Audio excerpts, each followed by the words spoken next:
again, you have a vision, you know where you want to go, but what is missing? What are the gaps? Hello there, it's me, Steve Meller, and welcome in to Growth Ready. On this episode, we welcome Patrick O'Donnell, a performance and growth strategist. Pretty obvious why he'd be here, right?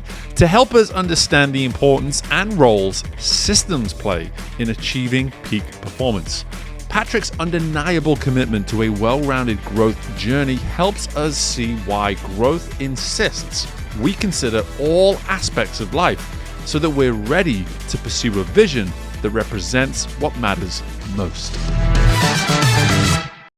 Hello there, and welcome back into the most recent installment of Growth Ready. I'm so excited today to be bringing in someone, as he and I were just talking off air, someone I have no doubt there will be some synergy with, some shared perceptions and insights around the type of work that we both do.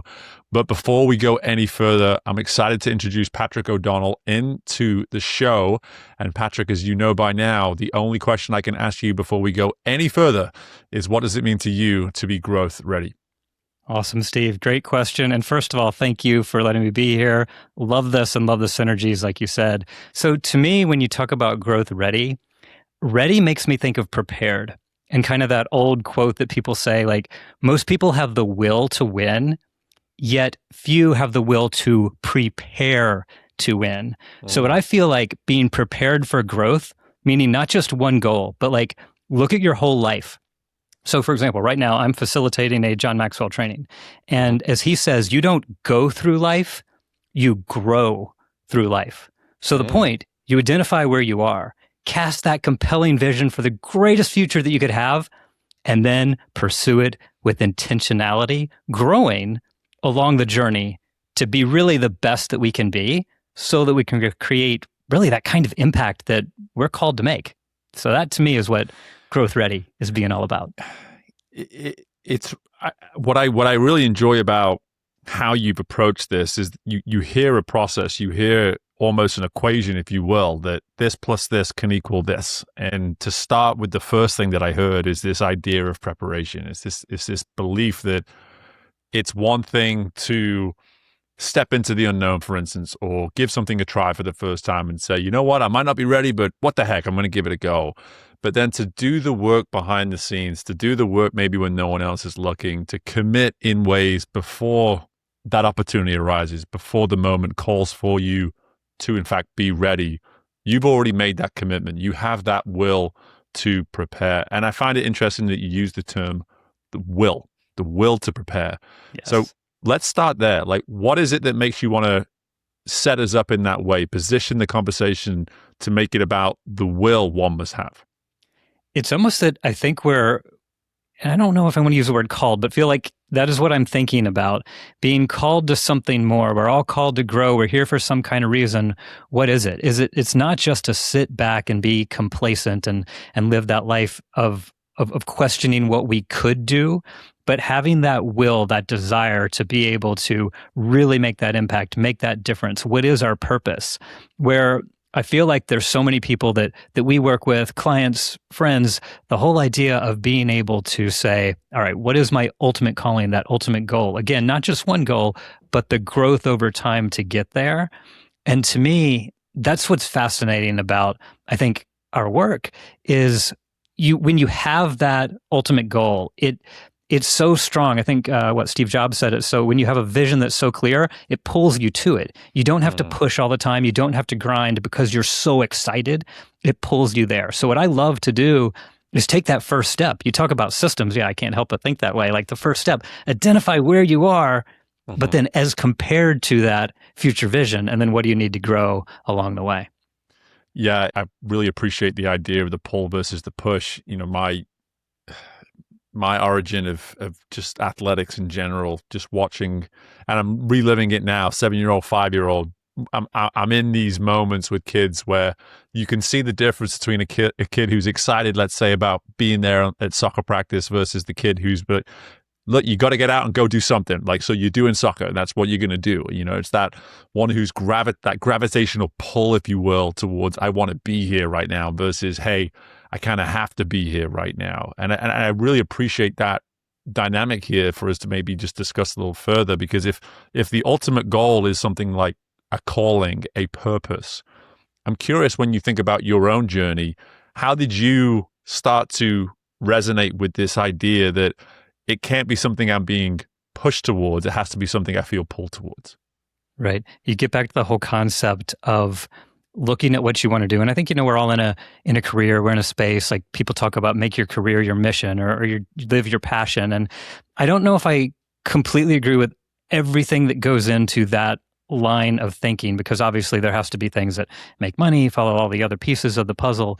But to get to the root of your question, when it is like, this is what we're going to commit so much of our life to. And so much of the time is going to go into not only making ourselves better, growing along the journey, but why I mentioned the call and the purpose, I just feel like we're here for a reason, something to be able to make others get better. And so, as silly as it may seem, like for years, I've always said, there is something about helping people rise above their challenges to achieve their goals and dreams, to live that fit, fulfilled life, live who they're supposed to be. That seems to be that type of calling that just inspires so much inside of us. And if I may, just because I think you can have that ultimate calling, but things can shift along the way. Like you might think you have a little goal to get there. And so this might be a little bit off topic, but when you just mentioned your children, it made me think of my own. So mine are a little bit older. My children, I have two boys. They are 16 and 19. And I mean, what fun ages yours are at, because I coached so many baseball teams at the time, had an absolute blast with them. And that's where, you're coaching kids at that age. You're like, oh, I want to go to the MLB. I want to do this. They've got grand aspirations. But what happened, my 19-year-old son kind of, baseball, he was doing okay. He wasn't doing great. He transitioned over to track and field. His coach saw his arm. He started throwing javelin. And he ended up winning the bronze medal in the state championship in javelin after just throwing for 2 years. I'm not saying this to brag about him, but it is because of having that will, having that desire. The amount of work that he put in was absolutely incredible. And I think where it starts from is what you talk about, trying to get your children to go the right path. Like we did all those CrossFit competitions as father-son growing up, and you get them in that mindset of achievement, and then you can just switch that on. So I think that a bit of an aside there, but like I said, it just seemed to relate to what you were talking about, especially when you mentioned the kids there, because it's there's a lot more relevance there. Yeah, there's a lot more relevance there than I think you give credit to, because for me, I actually like this idea of there's an operating system, if you will, using that word system again, like you're alluding to this operating system that had been developed in your sons for many, many years. And in the case of the oldest, to be able to get to that point where, while talent, let's say, for instance, it may not have been working in one area, that a talent could be then reassigned somewhere else. But underneath that talent, what good is that without the internal operating system that is the willingness to prepare? I think that's right there. And that's such good stuff for us all to consider, because I mean, my mind immediately just goes to even some of the organizations that I find myself in today. And I'll stop with people in the hall sometimes, and, I'm here in the company and I want to get here, and it's like, okay, so what are you doing to prepare for that next step? I get it. You want to wait for the opportunity for the seat to become vacant, but there's also an opportunity right now to be preparing for that moment if and when it arrives. And hey, it may not even be here. It may be somewhere else. And through that preparation, what if you go and discover that wasn't even the right seat for you in the first place? Maybe you have a greater goal, a greater ambition, but to kind of sit and wait for the opportunity, I don't know, like I feel as though that's where we kind of get in our own way sometimes, is that we don't make it about the work and the preparation. We make it about the waiting, when's it going to be my time, divine inspiration, all those sort of things, right? Exactly. I think when you make that point too about, is it talent or is it the will to prepare and the will to do work? It makes me think so much of grit and Angela Duckworth and what she talks about in the whole idea of working hard every single day, continuing with that grit, as she calls it. And that, again, is passed on to our coworkers, to our children, the people who we want to lead. Like when it gets to the point of complimenting them, it's not, oh, I'm so happy, you're so talented, you're so good at sports, or you're so smart, you got grades. It's, I am so proud of you for the amount of work that you put in to do this. And that gets back to the underlying purpose of, like, you put grit and that desire to grow together. That's when you're going to achieve these great things. So yeah, great point. Applies in families and in the office. So what was that moment for you, Patrick? Like when you think back to just your journey up to this point, like here you are today, a man that believes in preparation, in systems, in intentionality, all of these sort of things. But rarely do we just wake up one day and sort of have all that figured out. Like when was it, where was it on your journey where everything that you've shared up to this point around what it means to be growth ready, the seed started to get planted? It started to make sense the way it maybe does make sense today. That's a great question. So I'll take you back, I suppose, to the good old 2008 real estate crash, right? Ooh. So I was working in the real estate industry in that time, actually a VP of marketing at a high-end construction home builder. That industry, when the mortgage collapse and everything happened, pretty much went away. So here I am at this point with two young boys.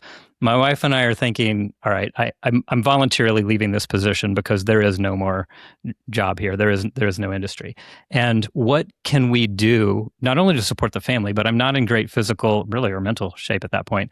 And so, but instead, I take a step back and see what the top performers in the world are doing.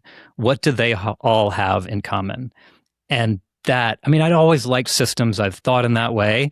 But when you actually look and see what everybody was doing, how are these people the most successful in the world? There was all some type of system to it. Many of them, for example, just starting with a morning routine. What is my ideal vision for the future? How am I going to start my day with intentionality? What are the 3 top things that I need to do for the day? And when you talk about that vision of the ideal future, that is when my wife and I really, when we could have been at our, pit of despair, there's no more, the economy's crashing, whatever. So to give you a little aside of where this came from and how we shifted our mind, we were at Georgia Tech. We were Georgia Tech students, and back in college, we had not met. We went on a study abroad over in Europe, and that is where we met. So our whole early dating years, early life was all based on this adventure travel. And so then we had our boys, and it stopped because, you can't, we can't travel with children.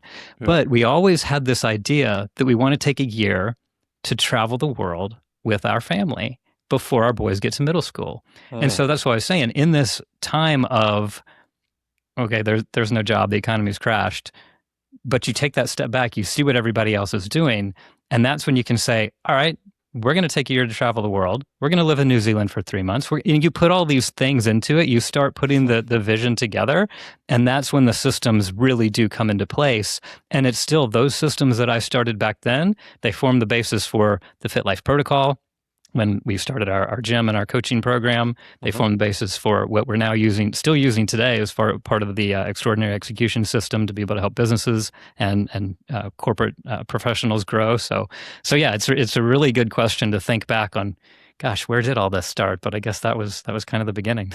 Yeah, again, it's typically it's almost. It's almost cliche, like there was some sort of tragedy, there was some sort of epic event, and in your case, the crash. And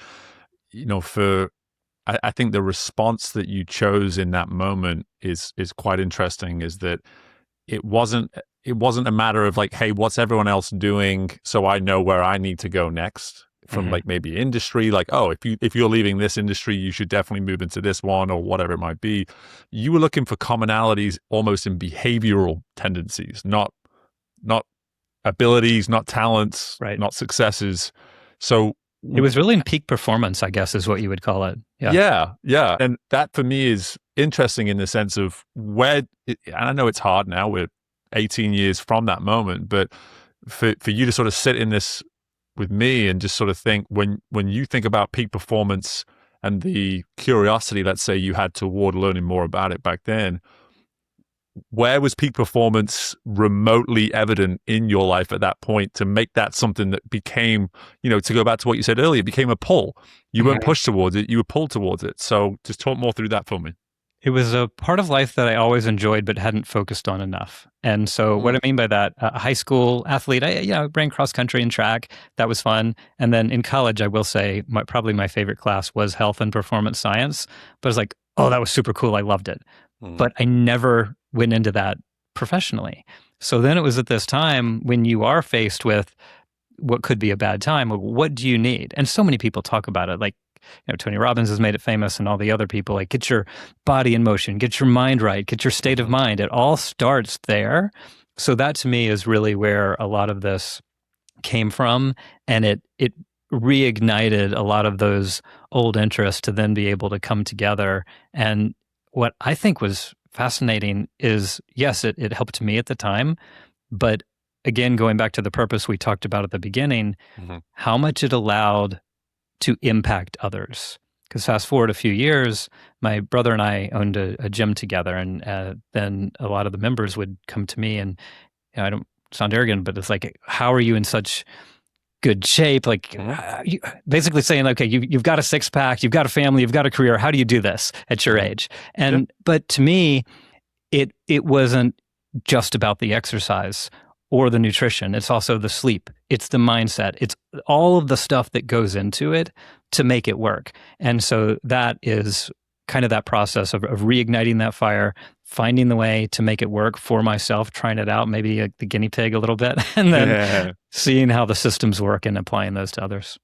Yeah, and you never have to apologize for that kind of story, just the potentially perceived arrogance on that, because for me, I think it's funny. I turned 40 last year, and I don't know what it was. It was almost like I must have started walking around with the sandwich board saying, I'm now 40, ask me about how I stay in such good shape. Because all of a sudden, men who were in their 40s started saying, man, I know your life, your business, your family, you travel, like, what's your secret? What's your secret? And the point I think you're making that I certainly resonate with is that ripple effect. It's the ripple effect on those around you, because we're talking when we say peak performance, for me, something you would learn about me quite quickly when I get onto the idea of peak performance, I'm always thinking about it as the result has to be an energy of some kind. There is an energy output that comes from the pursuit of peak performance. But for that energy to come out, we need to obviously put the energy in as well. And I think so much of what you're speaking to here, Patrick, is whether it's mental or biological, like, we're making an investment. We're choosing to treat our bodies in a way, create an energy internally so that externally that energy can start to be received. And from what I'm hearing is that between you and your brother, you were creating an environment where what you were putting into you was being felt outside of you as well, right? Right. Yeah, that's a very good way to put it, because it is the creation of energy. I go back to kind of that whole Trinity concept of what do we need to do. And I look at it as like you create growth, and then that leads to the idea that you can perform better. And then that leads to so you can multiply the impact. So it was that ability to do it for yourself, do it for others. You're multiplying the impact. And when you mention the energy, it makes me think of, what we do a lot with our clients. Because again, it is the whole idea of how do you grow smarter and perform better. And when we are looking at companies, one of our case study companies, I worked with this company for 5 years, and we put in the growth system and grew the company from 37 million to 400 million in 5 years, which sounds great. That's amazing growth. But what I think is really cool is the CEO's mindset is one of making sure that the team members are not, like, you have that kind of growth, people could be burned out, right? Sure. You're just grinding too much. But the whole idea was, it was so that people could live fully in all aspects of life. And we got into some pretty serious stuff that's not as familiar for a corporate company, but looking at really cutting edge biological age test. And so while we're doing this, during that growth process, we're turning back the average age of these team members by an average of 7.5 years. I mean, it's pretty amazing, the stuff that you can do. So yeah, you talk about the intentionality of putting some systems in place. And it was one of my favorite opportunities was we did a case on the idea, and this is coming right off of what you said about the energy and the whole idea that in power plants, you have to create the power. The same idea. We don't wake up with energy. You have to create it. You start to have that 2 o'clock crash. you need to create your energy. And we went through this process of having 5 of the team members go through and share their stories of how they've all literally turned back their biological age, and in their 30s, 40s, 50s, they're feeling better, getting younger. And it's from that process of creating their energy. So yeah, that's a great way to put it. Thanks for bringing that up. Yeah, absolutely. And I appreciate the insight around that too. I think it's partly why I still wear my Whoop to this day, because it makes me feel 7.5 years younger. Like, it tells me every day, you're already 32, you're already 33. I'm like, you're damn right I am. Like, that's good. I feel it. My hairline's not, but that's okay. There's no big deal. But I think something that you're speaking to here, though, for me, Patrick, is one, we don't speak about health enough on this show. Sometimes I bring in folks so I can intentionally make it the focus of the conversation. But 2, something that I was most drawn to in learning about you and wanting to have you on the show is that I get inundated with folks who want to come on the show, who want to share similar stories of the types of outcomes that you just shared when you go from 34, 35 million, whatever it was, to 400 million. And you go, wow, on the surface, that sounds like a phenomenal story. But what I got to know through learning about you too is that it was the process that you took. It was the way in which the people adapted themselves to live a certain way that would honor not only exponential growth for the company, but for themselves, most importantly. And this is for any leaders that are listening to this episode. I hope you can hear this. Like, it's not just the outcomes and the goal meetings and the quarterlies, etc. There's this daily intentionality that you're speaking to us here, Patrick, that folks, how do we make that the discussion? How do we make the daily intentionality part of the discussion when it comes to how your people can simply start investing in themselves better? Right. Yeah. Again, I will say so important. And again, props to the CEO of this company, and Don Winter. He created the extraordinary execution system is what it's called. And just to go a little deeper there, because a lot of people, I think what you're referring to is people, and there are so many good business operating systems out there, like the entrepreneurial system, entrepreneurial operating system, EOS, Scaling Up by Vern Harnish. So what Don did was take those, add on to them kind of the concepts of Jim Collins, John Maxwell, but then there was a whole nother layer on top of that. And that was the element of being able to make that impact. And like I said, having the team members live fully in all aspects of life. So this thing that created was called the personal compass. And it has the 8 F's. So just like if you're going out in the woods, a compass would give you direction in life. The idea was, so your personal compass could give you the direction of where you want to go in your own life.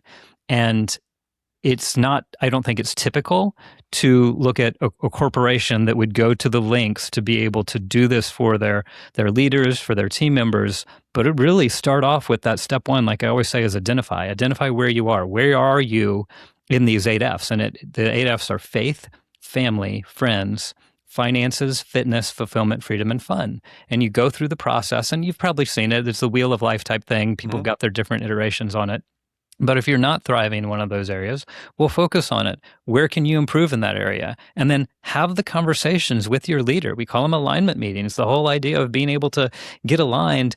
And I think why this is important, that a lot of companies do look at their own growth, but if they're not looking at their team members to really make sure they are thriving, like people are just going to be more productive and more happy and ready to stay there longer. I mean, it helps the retention and all aspects of it. If your team members are performing at their best, well, your company is going to grow more.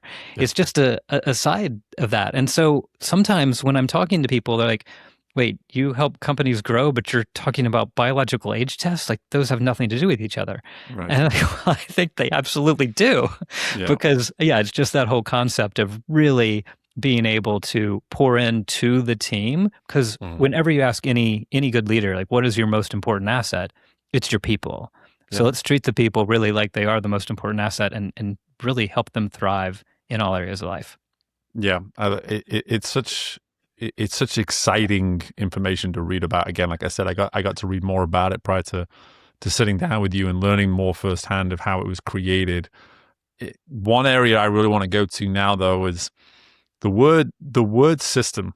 It's a funny word because I think it has subjective meaning to a lot of folks. Like, and no doubt there's an actual definition for it. But here I'm very much a visionary as a CEO. And you say systems to me, I'm like, you're gonna stifle all my creativity. You're gonna completely put a straitjacket around me and prevent me from doing what it is I want to really do.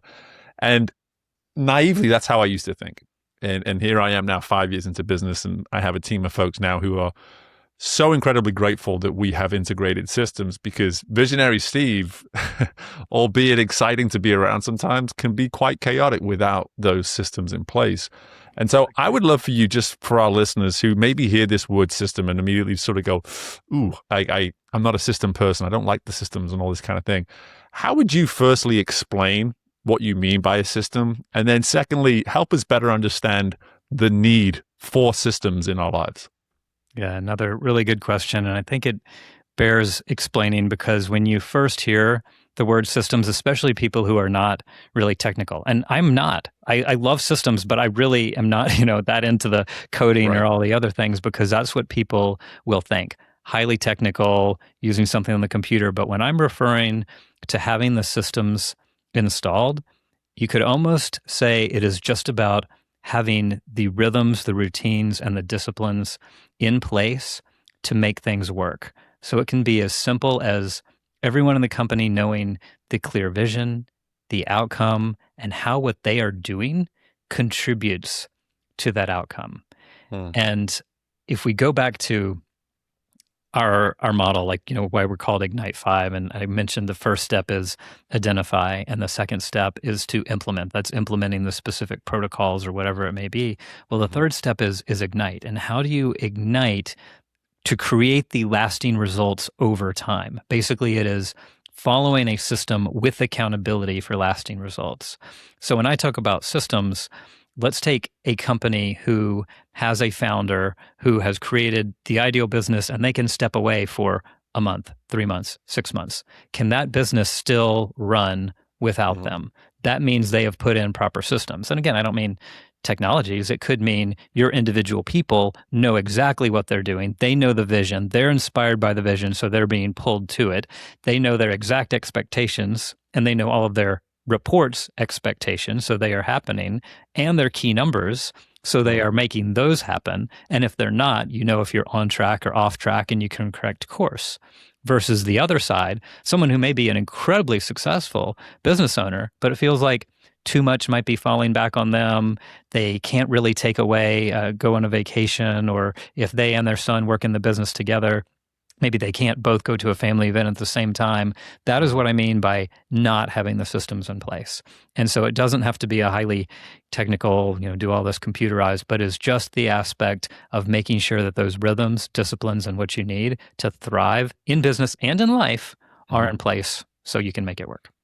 Yeah, the make it work piece, I think, is fantastic, because we're big fans of simplicity on this show. And so for me, it's like, how can we take something that could very easily be pulled in such a variety of ways, like we both said, in a way, like you hear the word system and people just have a response to that. Some people gravitate towards it. Some people hold it at an arm's length at all times.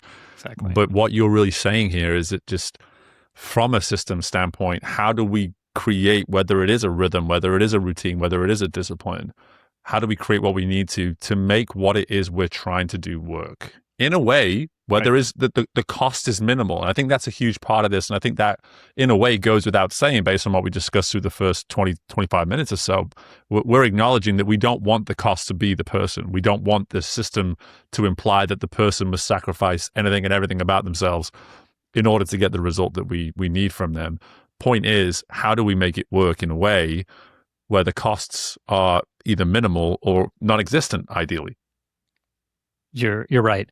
And it doesn't have to be crazy expensive stuff. Like, some of the best times to be able to take are free, because we always talk about the relationships, the conversations. And I mentioned the little brief part of the alignment meeting before, but that's the whole idea. If you want someone to grow, how can it happen? So much of it is through relationship. So this alignment meeting, people might only meet with their reports when they've done something wrong and have to go reprimand them or give them disciplinary action or try to do performance reviews or whatever.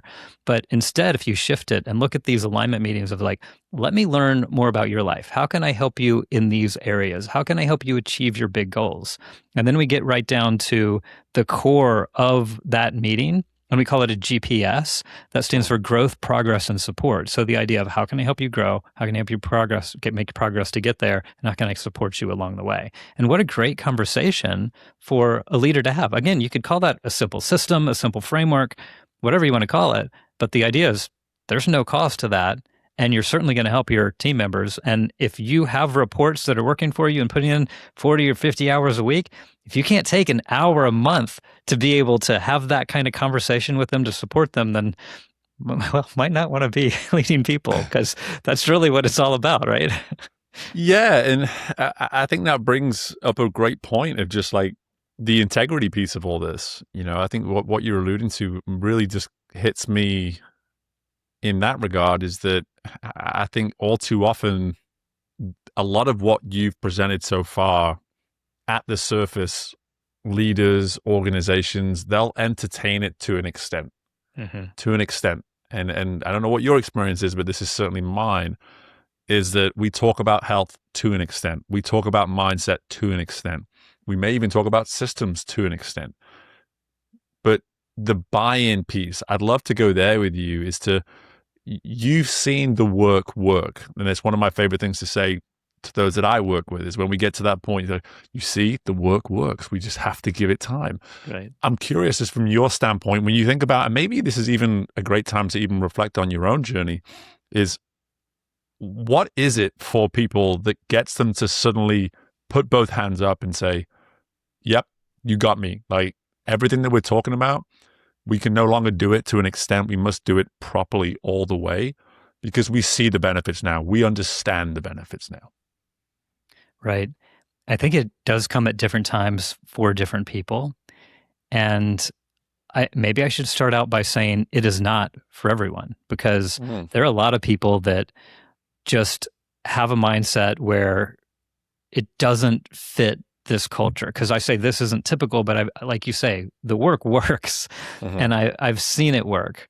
But is it some people that are just so inspired naturally and they want to be able to truly help their people and see their business more than just a business as a for-profit entity? Like, they see it as a calling, they see it as their purpose, and they really want to help their people grow and help provide for their team members' families. That is one core type of person. They would typically be fired up by it.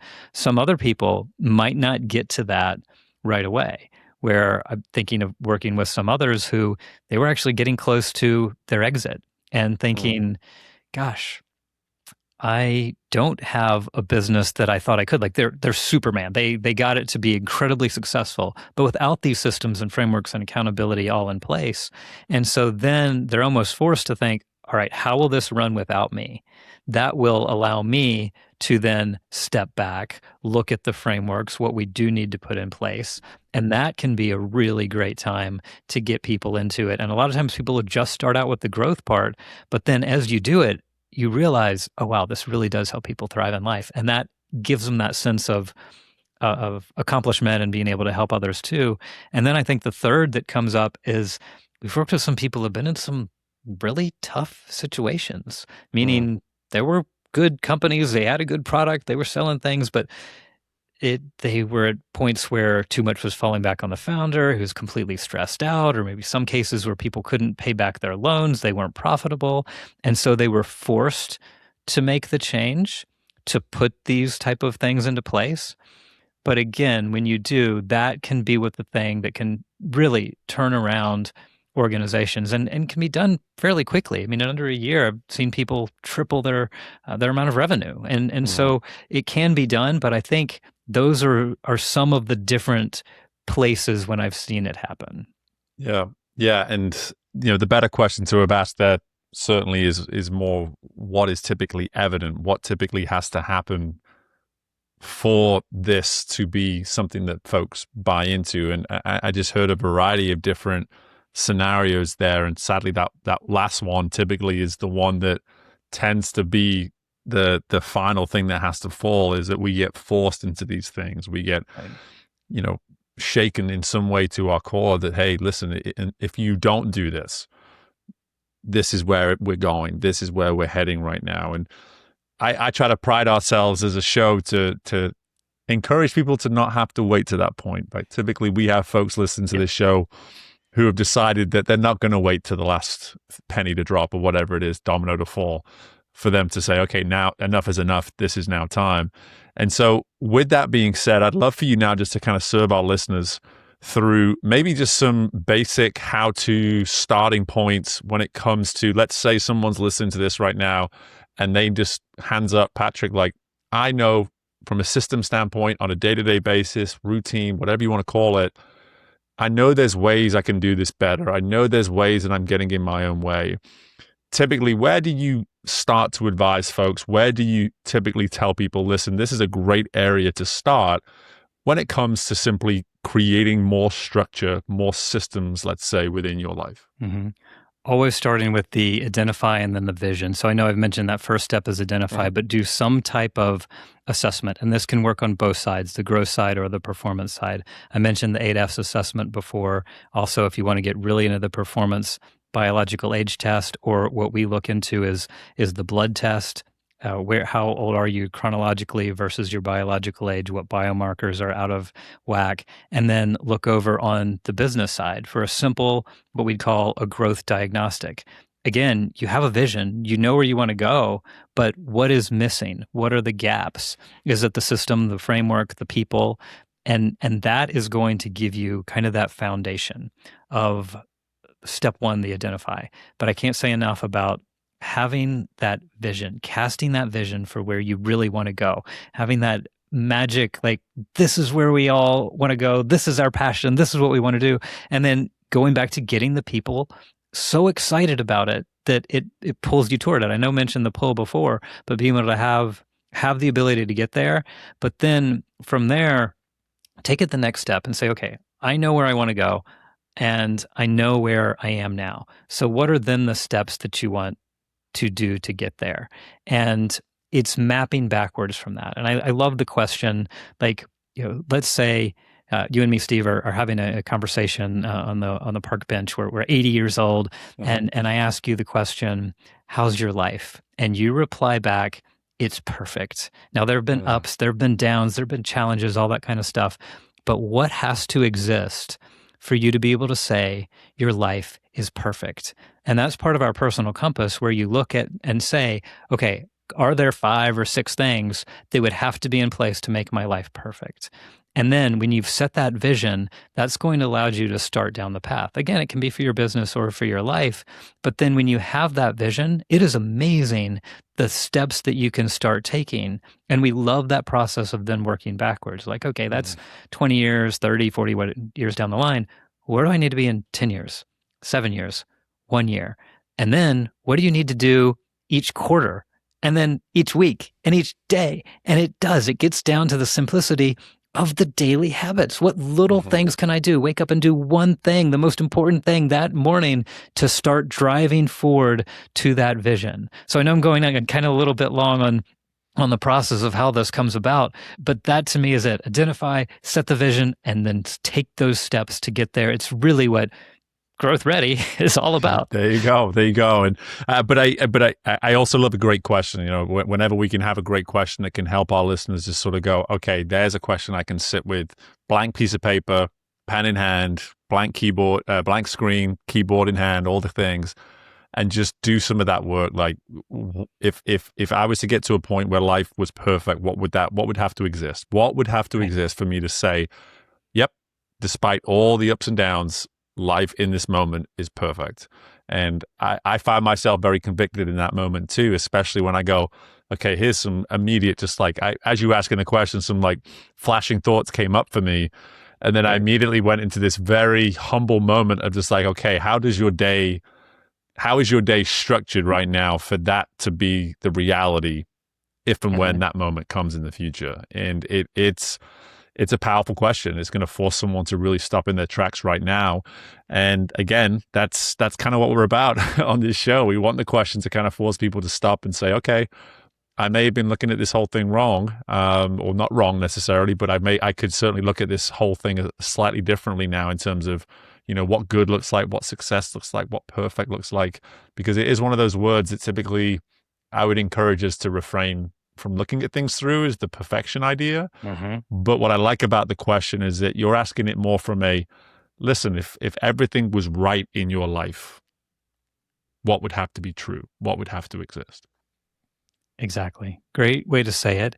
And I think it leads into, you've probably heard other people ask similar questions. And one, I think it was Dr. 𝒕𝒆 that talked about the whole idea of the centurion decathlon when it gets into longevity, meaning centurion 100 years old, decathlon 10 things.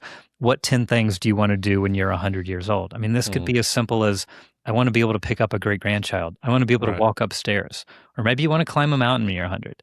But the point is, with all of this, whatever you want to do, whether it's what makes your life perfect or what you want to do when you're 100, like here we are in our, however old people are, 30s, 40s, 50s, but we have to start training right now to be able to achieve what we want at that time. So that's the whole idea. Don't let life pass you by. Take the actions each and every day to get there. When I talk about each and every day, I love the idea of you might have heard it from Jim Collins' book, the 20-mile march. The idea, if you're familiar with that story, where for those that might not know, it was two teams that were racing to the South Pole for the first time. And the whole idea of one team stayed in their tents on the bad days, and then we go like 60 miles on the good days, meaning they were determining what they did based on outside circumstances versus the team that marched 20 miles every single day, day after day, regardless of the prevailing conditions around them.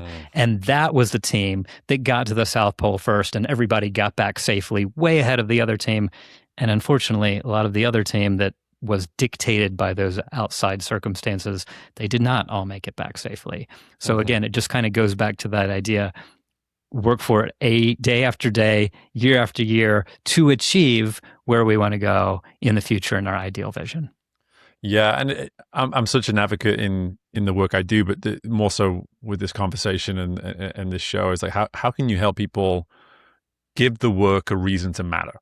Like, and I think that's such an important part of everything that we're talking about. And I think you've summed this up so well for us here as we come to the close, is this idea that if the vision is well thought out, like if you can truly put yourself, like you said, on that park bench at the age of 80 and say, this is what I would envision me being most satisfied with, most pleased with in that moment, and you can really connect with that vision, there'll be something inconvenient today that you'll be able to find that reason to go and do for that reason, and this has always come natural to me with things like exercise, mainly because of my background in sport. But I like to believe that I hear a lot of truth in myself based on what you're sharing with us, Patrick, is that I do see a very active 80-year-old, 85-year-old Steve. I want to have grandkids that go like, my granddad is crazy. He's always dancing this. He's always doing this. Like my kids already say that about me as a dad. So for me, like that I get excited. I actually have a little bit of goosebumps there as I'm talking through this with you. Like I feel myself emotionally resonate with that vision of me in the future. And that's enough for me to wake up as I did this morning at 4:45 and go work out. It just makes sense. And it matters enough to me too.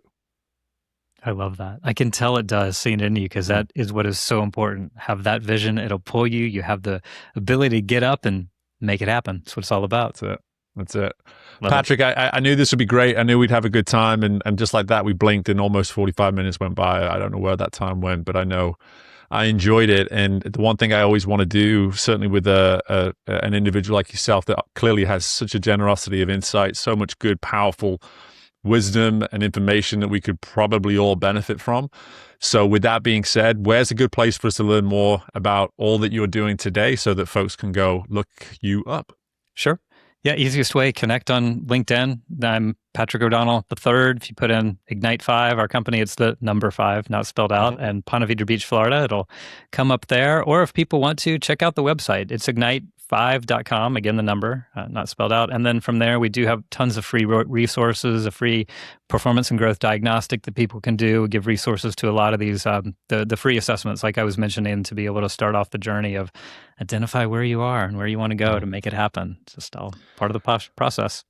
Absolutely. I've no doubt you've given folks some great ideas, some new dreams, some new goals, something you've given me an idea for that I may reserve from telling my wife, because she loves to travel. And if I tell her it too soon, we'll end up, packing our bags for a year the way that you guys did. But I could see a day where I send you an email and say, hey, Patrick, name a few countries that are good for a year around the world, because that might be something that ends up being part of the Mela project in the future. But awesome. Listen, brother, this is great. I appreciate the time. I really do appreciate the generosity of insight. Our listeners will certainly say the same thing, and just best of luck with everything in your world. Awesome. Well, thank you, Steve, and thank you for what you're doing, and keep sharing, because yes, it's what it's all about, making people grow and thrive in life. Love it. Amen. Thank you, brother. Absolutely. Take care.